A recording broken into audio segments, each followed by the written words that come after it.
వీటిని బంధించవచ్చు, అటు నాన్నకి మనం ఆజ్ఞ జారీ చేయొచ్చు.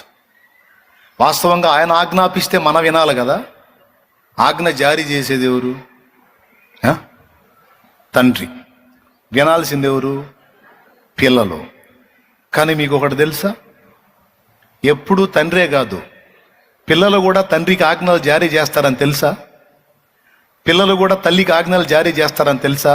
మమ్మీ ఏంటి ఈరోజు నాకు చెప్పు, ఈరోజు నాకు దొండకాయ వేపుడు చేయి, దొండకాయ వేపుడు చేయి. ఏమందమ్మా? ఎందుకమ్మా? ఈరోజు నాకు తినాలనిపిస్తుంది మమ్మీ. చేస్తావా చేయవా? చేయక చేస్తానా? ఏందో